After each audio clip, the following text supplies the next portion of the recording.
Hello viewers, in this tutorial we discuss non-concurrent force system in general and equilibrium of non-concurrent force system in particular.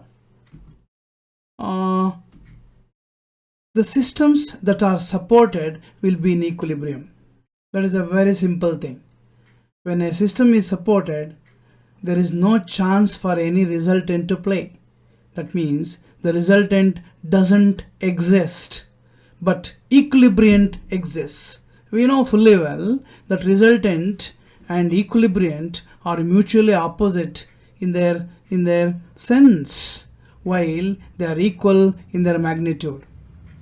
This equilibrium exists in the form of support reaction. And whatever the system is, however they are supported, and they will be definitely in equilibrium because of the presence of the equilibrium, and this equilibrium may show off in the form of support reactions or maybe in the form of internal forces. Now there is a weight that is being hung. It is in equilibrium, and the weight of this object will be definitely opposed by the internal force, which is tension inside the wire. Therefore, this tension which is going upwards and the weight which is going downwards will keep this body which is hung, and here the hanging is the support, the wire is the support, and here there is a beam which is supported and there are two forces acting. The two forces will definitely have a resultant somewhere over here, and this resultant will be taken care by the equilibrium in the form of two support reactions, one here and one there. And here there is a big canopy, some kind of a cantilever kind of a beam. This is in equilibrium, and the weight of this will be supported. The weight of this this cantilever or this canopy itself is the resultant, and it is being supported by this wall, and the support will be showing the equilibrium in the opposite direction. And if you can simulate this particular real structure in the form of a cantilever, here is the support and here is the cantilever portion, and here is the weight that is acting, and this weight itself is the resultant, and this weight will generate a reaction over here, a support generated by the support wall, and the moment W into X, which is clockwise in nature, will be opposed by the support in the anti-clockwise manner. Therefore, action and reaction will be opposite, equal and opposite. But this kind of a system where action and reaction persists, such a system will definitely be in equilibrium. Now, before we go for solving the problems, we need to understand several things, and we will go one by one. And when we are clear about this, some of the fundamental points before we deal with the equilibrium of a force system, it will be very good for us. We can identify different types of loads in reality, in the real world experience. The first kind of load is concentrated load. Concentrated load is represented like this. Of course, it's a representation, and no, you cannot see, anybody cannot see concentrated load going like this, or having some kind of a shape like this, some kind of an arrow shape. It's a conventional representation of a concentrated force. And what is to be understood here is concentrated load will always have a local action. Anyway, this is the beam and this is the concentrated load. And several examples we can quote. This is a footing, this is a foundation, this is a column, and the column is putting up its load against this particular foundation, and here there will be some kind of a reaction that is being developed.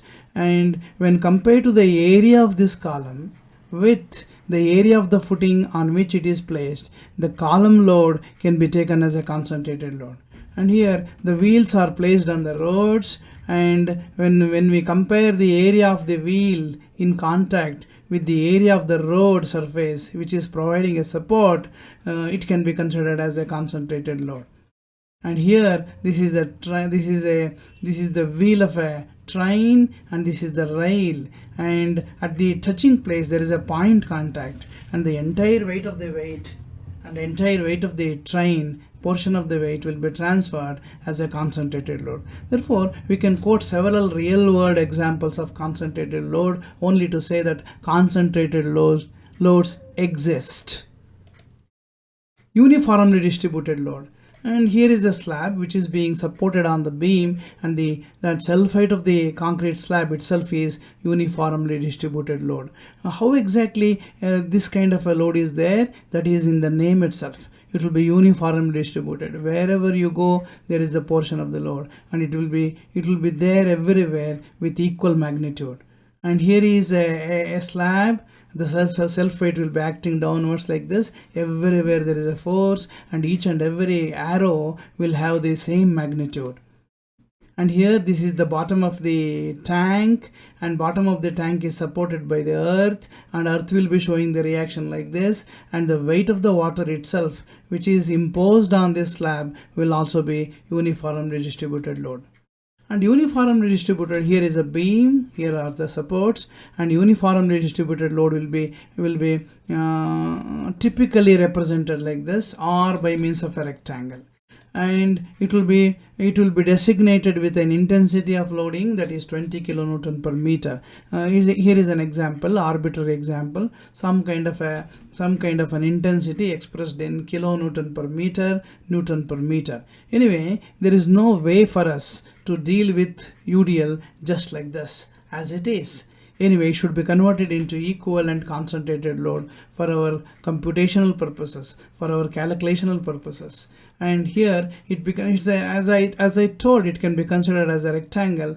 It's a special rectangle with length in linear units and height as the intensity of the load. Therefore, the area of this special rectangle will become the equivalent concentrated load. So the height is 20 kilonewton per meter, the length is 3 meter, meter and meter will get cancelled away, and leaving behind 60 kilonewton, which will be acting right at the center, that is centroid of a rectangular portion. Therefore, it will be acting exactly at 1.5 meter from this support and 1.5 meter from that support.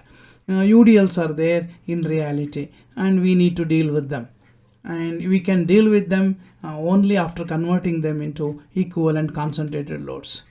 Then self weight is an example of it, and water load on the bottom slab of a water tank is also another example. And here we can see different kinds of forces are acting. Here are surface loads. These are all line loads, and there are two concentrated loads acting, and this is the slab, and this is the beam, support beam going in a rectangular fashion all over this particular beam. It can be seen as a uniform distributed load, and the self weight of the slab itself is UDL. And here the entire load will be borne by these columns. And look at this interface. There is a load which is acting on this particular area of concrete column that can be considered as a concentrated load when compared to the area of this slab and the area of this cross section, that is column cross section. And here again there is some kind of concentrated load that is being acting on the concrete footing. And the area of the concrete footing is much bigger than area of the concrete column. Therefore, it can be considered as concentrated load. So it's an interaction of concentrated loads and UDLs as far as a real world system is concerned. Here is a system, is a frame and a slab supported over a frame. Now there is another kind of a load called as uniformly varying load or triangularly varying load. It will be looking like this. You consider a beam and you feel as if some kind of a triangular wall is constructed, and such a loading will be uniformly varying. It will be uniformly varying linearly like this. It becomes 0 over here, and it will have the maximum intensity over here. And the example is the pressure of the water is an example of uniformly varying load on the walls of a container, on the walls of a water tank. and it can be, once again, there is no way to deal with this directly. It should be converted into equivalent concentrated load, and there the uniformly distributed load was considered as a rectangle, and here it is considered as a triangle. It is half base into height, where base is in linear units and height is the intensity W max. Therefore we will get once again a concentrated load, and we will take an example. If this is 6 kilonewton per meter and this is 6 meter, then it is half base into height, and meter will get cancelled, and we will get 18 kilonewton, and this 18 kilonewton will be acting right at the centroid and somewhere over here. Actually it will be acting, it is missing over here. Let me write that. So it will be acting here exactly at 1/3 from the base or 2/3 from the apex. 1/3 from the base is here. Base is 6 meters. Therefore it will be 6/3, that is 6/3, 2 meters. Okay, it will be acting somewhere over here. Sorry, this is 2 meters. It will be acting somewhere over here, and it is enough if we consider this, and it will represent triangularly varying load arbitrarily, of course, because the effect of a triangularly varying load is completely different from effect of a concentrated load. But anyway, with the absence of methodology to deal with triangularly distributed load or uniformly varying load, we will convert that into equivalent concentrated load. Right.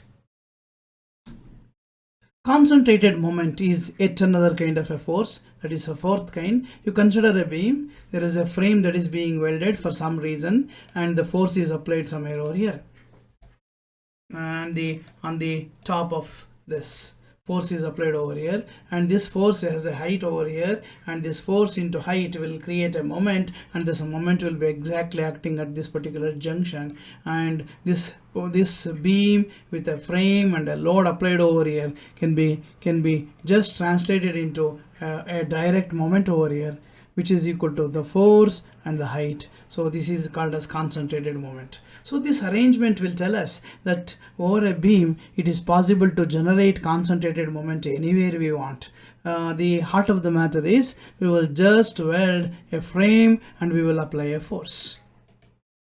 Now these are all the examples of the systems in equilibrium, and it's being rotated like this, and in this position the things are in equilibrium. This is removing the nail, and here a seesaw at this particular position is in equilibrium, and she is being lifted, and here there is a reaction that is coming from the bottom, okay, and there is a reaction that is generated over here, and there is a balanced state of affairs, and here too. So nature is balancing over here. As is the magnitude of the weight over here, so is the magnitude over here, and the moment from this end up to this support, which is clockwise, will be just counteracted by the anti-clockwise moment. Things remain in equilibrium. Here there is a balancing of moments. Here also there is a balancing of moment. Here it again it's a balancing of moment, and here too there is a balancing of moment. Therefore moments can also be balanced. Any number of moments that exists on a particular object, on a particular system, if it is in equilibrium, if it is supported, then definitely supports will take care of them.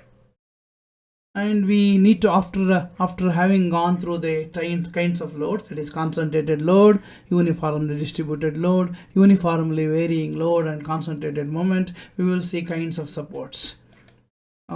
Here is the first kind of support called as roller support.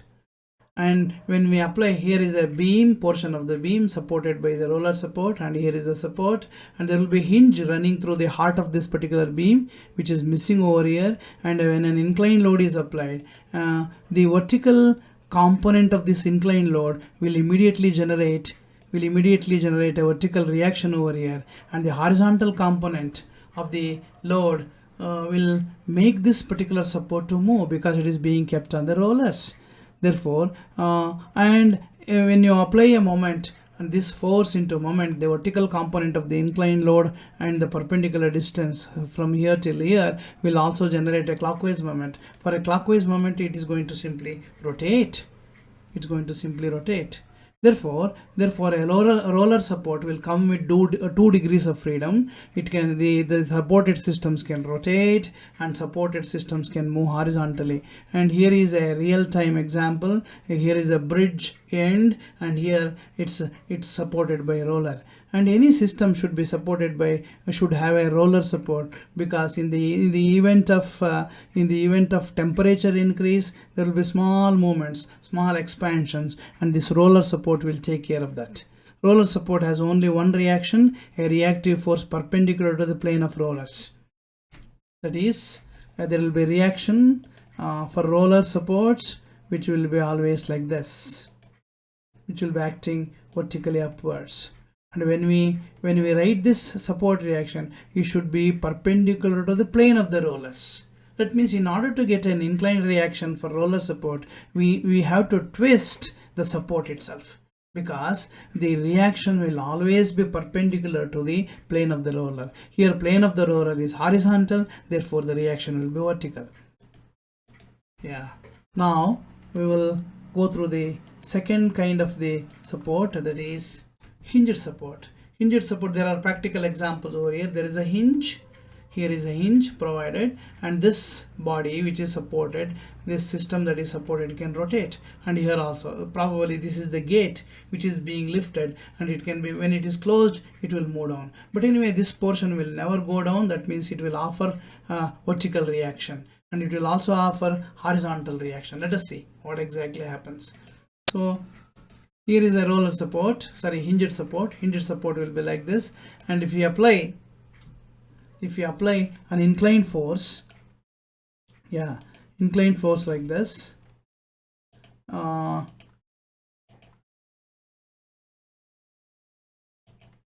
inclined force like this, if you apply inclined force, say at an angle of 60 degree or so, then if this is P,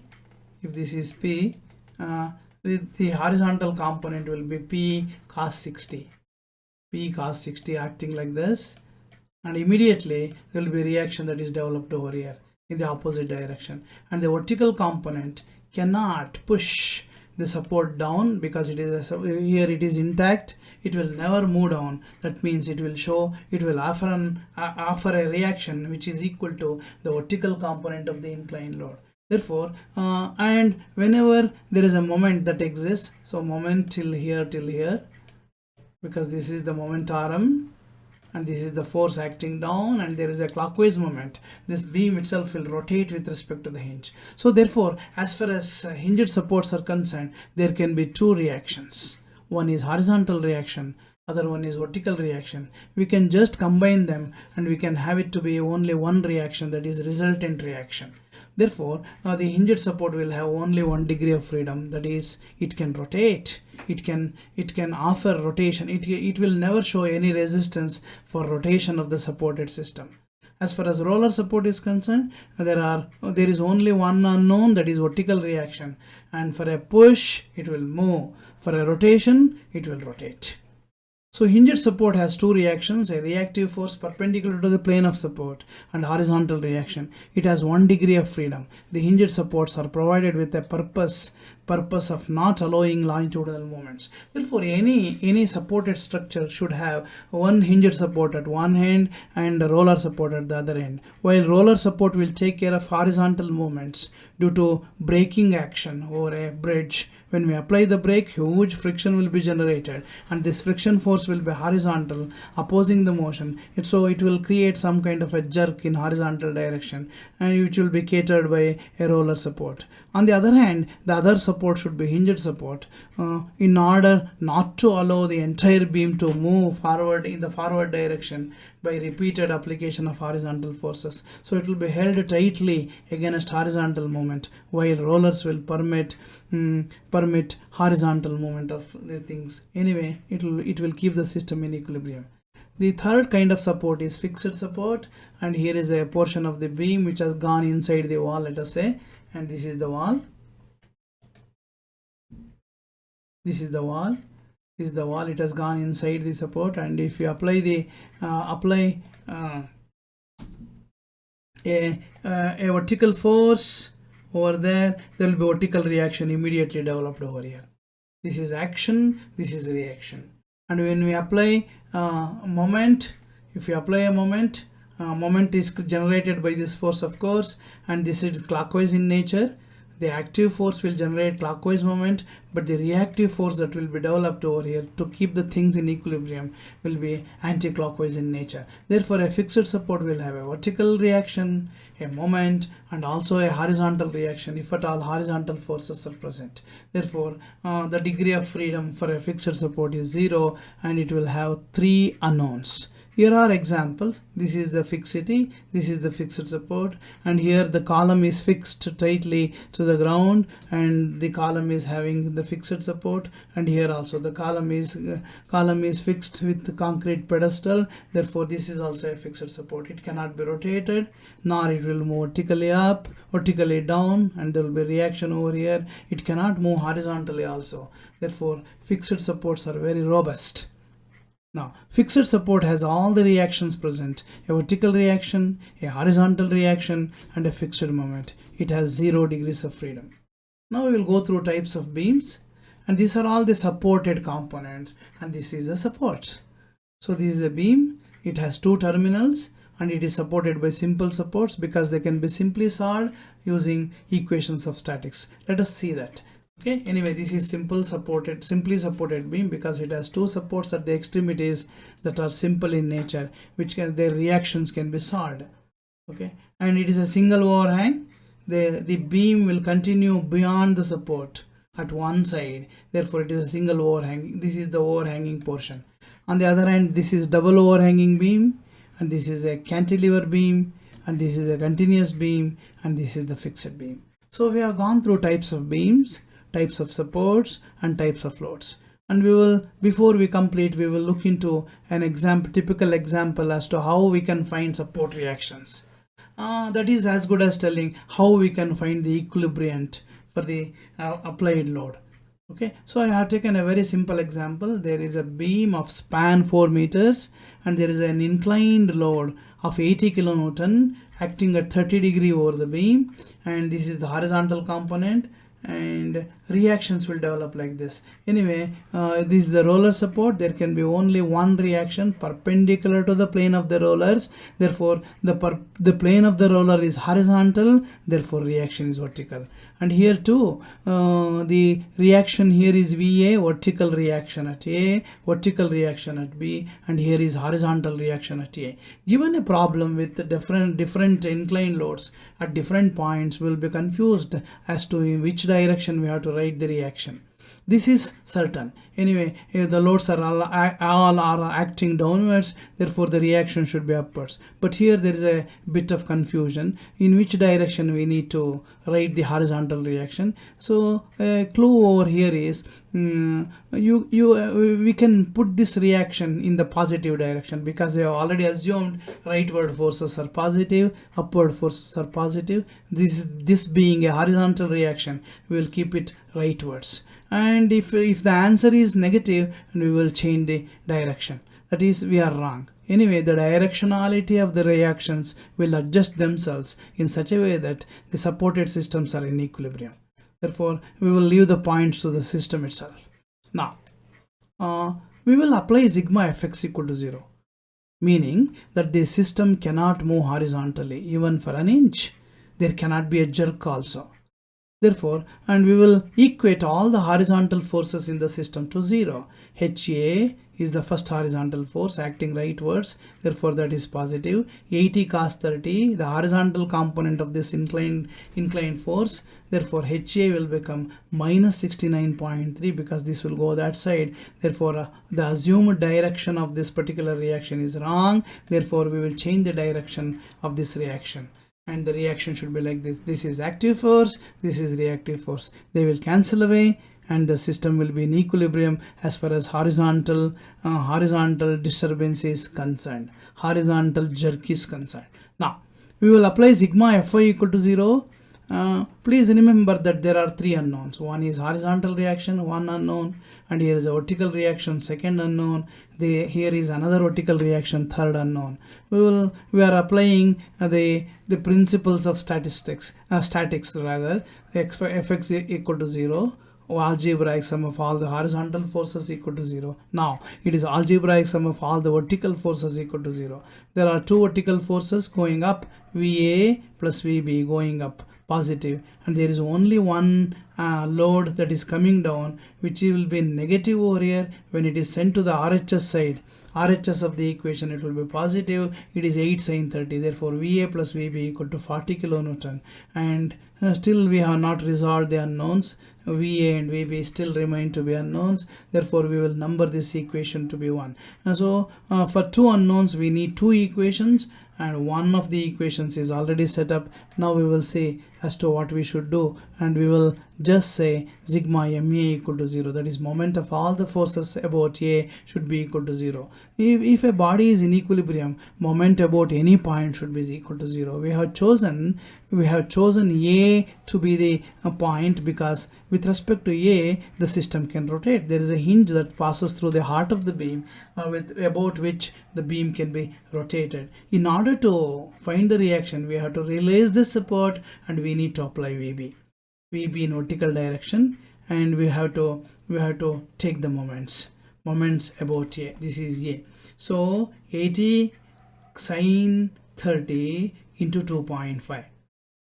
Okay, 80 sin 30 into 2.5, which is clockwise, and we are taking moment with respect to this point, and minus VB into 4. 4 is the moment arm, VB is the vertical reaction. It will make the beam to rotate in anti-clockwise direction. Therefore minus VB into 4 plus 80 sin 30 into 2.5 equal to 0. Therefore upon simplification we will get VB equal to 25 kilonewton. And if we add 25, and of course we can make use of this known value to find out. Using equation 1 we can find out what VA is. So VA will be a 40 minus 25, it becomes 15. Therefore if you add 25 plus 15, it will get us the applied load, that is 40 kilonewton.